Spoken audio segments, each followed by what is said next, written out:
வணக்கம் வணக்கம். உங்கள் காந்தி. நான் படித்த பள்ளிக்கூடம் எம்ஜிஆர் நகர் அரசு மேல்நிலைப்பள்ளி. நான் சின்ன வயசாக இருந்து இங்கே படிக்கும் போது 6வது படிக்கிறதுலேருந்து இந்த அம்மாவும் எங்கள் வீட்டுக்கார அம்மாவும் இங்கே வந்து புத்தகம்லாம் விற்பாங்க. இந்த பரீட்சை டைமில் பேப்பர் விற்பாங்க.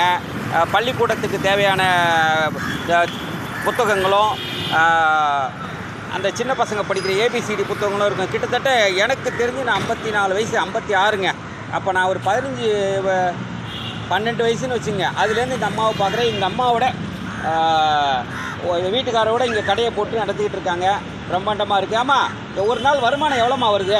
எங்கப்பா வருது? வருமானமே இல்லை. என்னைக்கு செல்லு வந்து அன்றைக்கே போச்சு. என்னைக்கு செல்லு வந்துதா? செல்லு என்னைக்கு வந்து அன்னையோட போச்சு. செல்லுக்கும் உங்களுக்கு என்ன சம்மந்தம்? செல்லுக்கும்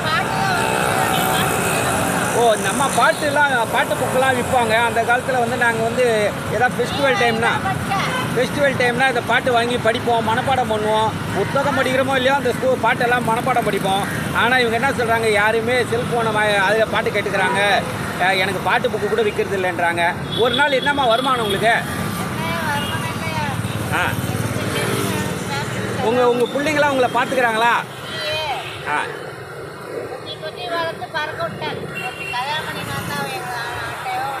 நீங்கள் அந்த உங்கள் பிள்ளைங்களை வளர்ப்பெல்லாம் எங்களுக்கு நல்லா தெரியும். நீங்கள் அந்த அளவுக்கு ஆரம்பத்தில் அவங்கள பார்த்துக்கிட்ட முறை எனக்கு தெரியும். ஆனால் இப்போது இன்றைக்கி இருக்கிற நடைமுறைக்கு என்ன சொல்ல வரீங்க? பிள்ளைங்களோட பெற்றவங்க எப்படி இருக்கணும்? பிள்ளைங்கக்கிட்ட ஒன்றுமே இல்லை. எப்படி நடந்துக்கணும் பெற்றவங்க? அது என் வீட்டில் வந்த மருமவ என்ன வானான்றா, என் மூஞ்சியே பார்க்க கூடாதுன்றா என் பிள்ளைய.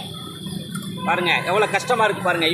அவங்க பிள்ளைய பார்த்து வளர்த்தாங்க. எனக்கு தெரிஞ்ச நல்லா அந்த பையன் பெஸ்ட்டுன்னு தான் நான் ஆரம்பத்தில் நான் சொல்லுவேன். அந்த மாதிரி இருந்தால் பையனை ஆளாக்கி கல்யாணம் பண்ணி இங்கே பாருங்கள் இந்த கடையை போட்டு உட்காந்துருக்காங்க. பாருங்கள் எவ்வளோ எல்லாத்தையும் பிடிங்கிட்டு விட்டேன்னு வருத்தப்படுறாங்க. இன்றைக்கி இருக்கிற இளைஞர்கள் வந்து பெற்றோருக்கு மதிப்பு கொடுக்கணும். அவங்கள முடிஞ்ச அளவுக்கு அனாதை ஆசிரமங்களே இல்லாத அளவுக்கு ஆக்கணும்னு தான் ஆசை.